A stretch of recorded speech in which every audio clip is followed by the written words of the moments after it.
안녕하세요. 공황장애를 주제로 한 정신건강 인식개선 과제 발표를 맡은 이준아입니다. 저희도 구성원들은 이렇게 구성되어 있고 이제 발표를 시작하도록 하겠습니다. 먼저 목차를 보시면 공황장애에 대한 정의, 증상, 원인, 진단기준, 치료와 중재, 후유증에 대해서 말씀드리고 공황장애 실태와 인식에 대해서 말씀드리겠습니다. 저희가 사전에 설문조사를 실시했는데 그 결과도 이때 말씀드리겠습니다. 그리고 공황장애 인식 개선 캠페인의 목적과 대상, 기간, 방법에 대해서 말씀드리고 발표를 마치도록 하겠습니다. 먼저 공황장애의 정의부터 살펴보겠습니다. 공황장애란 예기된 혹은 예기치 못한 상황에서 반복적으로 나타나는 공황발작을 특징으로 한 불안장애를 말합니다. 공황장애의 증상으로는 어떠한 상황에 직면했을 때 불안과 공포가 증가하고 심박수 증가, 두근거림, 숨가쁨 등 경고 반응이 신체적으로 나타납니다. 그 다음으로 증상에 대한 자연적인 해석을 하고 증상에 대한 과잉 경계를 하며 애기불안이 나타나게 됩니다. 공황장애와 공황발작의 차이에 대해서 말씀드리겠습니다. 공황발작은 극도의 공포심이 이제 신체적인 증상을 동반하면서 나타나는 것으로 일반인들도 살면서 몇 번 경험할 수 있는 정상적인 반응입니다. 공황장애란 이러한 공황발작이 반복적으로 발생하는 것이며 공황발작 경험자의 약 10%가 공황장애로 이어진다고 합니다. 공황발작의 신체 증상과 함께 불안감, 공포감, 죽을 것 같은 심정을 느낀다고 합니다.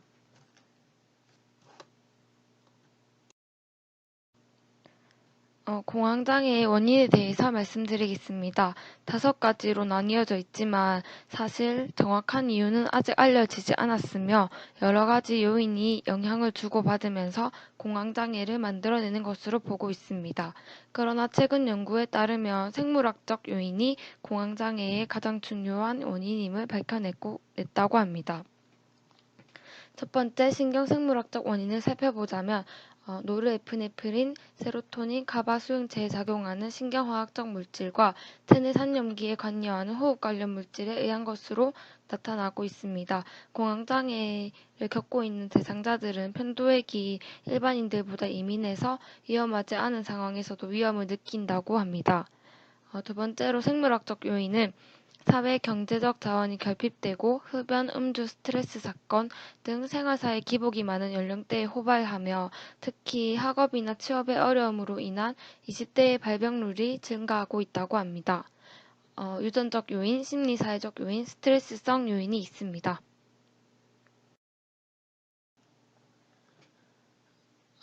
공황장애 진단 기준에 대해서 말씀드리겠습니다. 예기치 않은 반복된 공황 발작은 다음 증상 중 4가지 이상이 나타납니다. 두근거림, 땀이 남, 심한 몸이 떨림, 숨이 가빠짐, 질식할 것 같은 느낌, 가슴 통증과 불편감, 오심, 어지러움, 오한열감, 지각 이상, 마비감, 따끔거림, 죽을 것 같은 두려움, 비현실감, 이인증, 통제력 상실, 미칠 것 같은 두려움이 있습니다. 적어도 한 번 이상 발작 후에 한 달 이상 다음 2가지 증상 중 1가지 혹은 둘 다 발생하는데 공황 발작 결과에 대한 지속적인 걱정과 염려를 하는 것과 공황 발작과 관련된 심각한 행동 변화를 보이는 것입니다.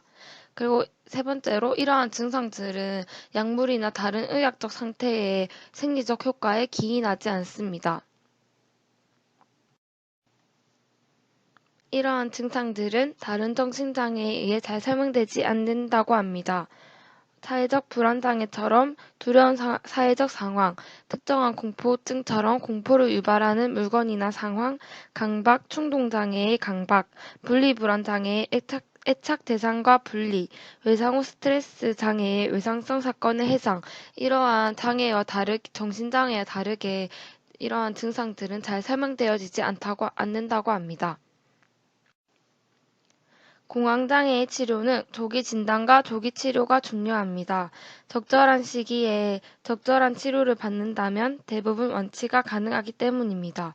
하지만 치료를 받지 않는다면 계속 만성화되어 일상적인 사회활동을 모두 두려워하게 되고 일상생활과 거의 모든 장소에 대한 광범위한 공포증을 갖게 되므로 조기 진단과 조기 치료가 중요합니다. 인지행동 치료에는 이러한 신체 민감성 저하, 인지 재구성 훈련, 행동 치료가 있고, 약물 치료로는 급성 발작 시 사용하는 항불안제가 있고, 주로 사망계 항우울제, 마호억제제, SSRI, 벤조디아제핀 계통을 사용합니다.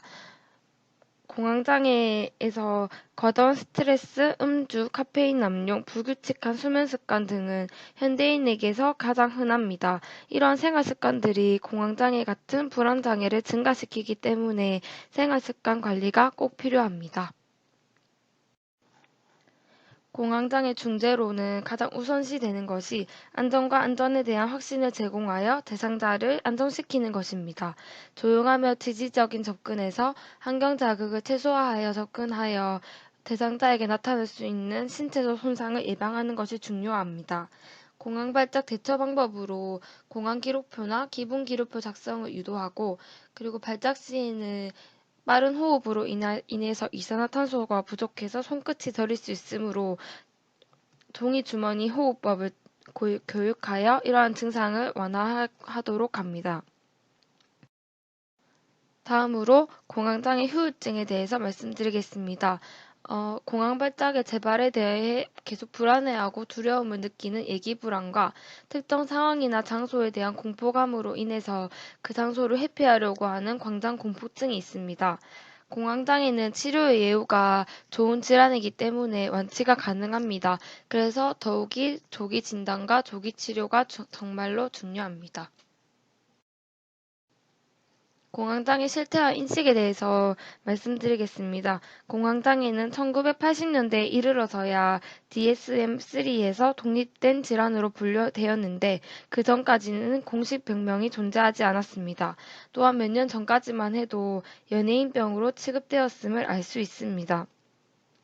공황장애에 대한 대중매체의 기사는 2007년 11건에서 2014년 2666건으로 급증하였고 건강보험심사평가원의 발표에 따르면 공황장애를 진단받은 환자 수는 2010년에는 5만여 명, 2017년에는 14만 4천 명으로 급증하게 되었습니다. 이러한 상황을 봤을 때 일반인과 의료진의 공황장애에 대한 인식 변화가 일정 부분 영향을 미쳤을 것이라 생각이 됩니다. 저희가 실시한 사전 설문조사 결과를 말씀드리겠습니다. 공황장애에 대해 알게 된 계기는 80% 이상이 질환을 앓고 있는 유명인들에 대한 소식이나 매체의 보도를 통해서 공황장애를 알게 되었다고 답하였습니다. 전체 대상자의 30% 이상이 공황장애에 대한 잘못된 인식을 가지고 있음을 알 수 있습니다. 다수의 대상자가 공황장애의 증상에 대한 문항에 오답을 선택하였습니다.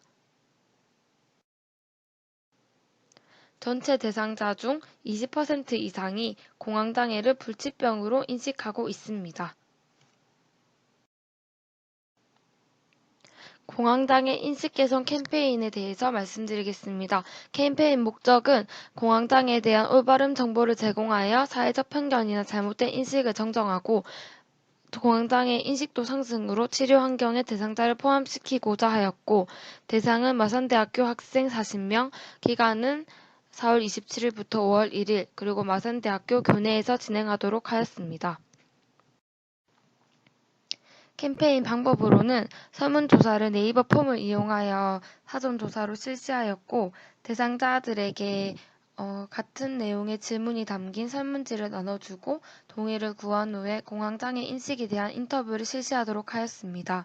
그리고 대상자 교육으로는 앞에 설명드린 PPT 교육을 통해서 대상자에게 정확한 공황장애에 대한 원인, 증상 진단, 치료 등의 정보를 전달하고 팜플렛을 제공하여 전문가 영상을 신청하도록 하였습니다. 그리고 교육 대상자의 재인터뷰, 사후 설문조사를 통해서 교육에 대해서 잘 이해했는지, 잘못된 인식을 가진 점이 없는지 마지막으로 점검하는 과정을 가지게 되었습니다. 일단 코로나 때문에 실제로 캠페인을 진행하지 못했기 때문에 저희가 간단하게 콘티를 짜봤고 콘티에 대해서 간략한 설명드리겠습니다. 캠페인 시작 전에 조장이 조원들에게 캠페인이 어떻게 진행될 건지, 팀은 어떻게 나누는지, 그리고 준비물 잘 챙겼는지 이런 것들을 확인하고 A팀은 학생 식당에서, B팀은 50주년 기념감에서 캠페인을 준비합니다. 참가자에게 설문지를 나눠주고 참가자가 답변하는 부분을 촬영하고 후에 인터뷰를 진행하고 왜 그 답을 했는지 물어보고 이때 대상자의 답변에서 공황장애에 대한 잘못된 인식이 있다면은 그때 바로 즉각적으로 교육해서 잘못된 인식을 바로잡고 공황장애에 대한 전체적인 내용이 적힌 설명을 하여 대상자의 이해를 돕습니다. 네, 같은 방법으로 B팀에서도 진행됩니다. 이렇게 인터뷰를 하고 인식 개선을 합니다. 같은 방법으로 인터뷰를 하고 교육을 한 후에 이제 또 사후 설문지를 제공하고 대상자에게 제작한 팜플렛을 제공하여 공황장애에 대해서 조금 더 세밀한 정보를 알 수 있도록 합니다. 그리고 QR코드를 이제 꼭 확인해 보라고 언급해서 전문가 영상을 시청하도록 유도합니다. 저희가 제작한 팜플렛 앞면에는 앞에 발표한 정의나 증상 그리고 원인이 있고 뒷면에는 치료와 대처 방법, 후유증, 그리고 전문가 영상을 담은 QR코드를 스캔할 수 있도록 담았습니다. 이 설문지는 사전조사 설문지입니다. 이것은 사후조사 설문지입니다. 네, 이제 느낀 점을 발표하도록 하겠습니다. 들어주셔서 감사합니다.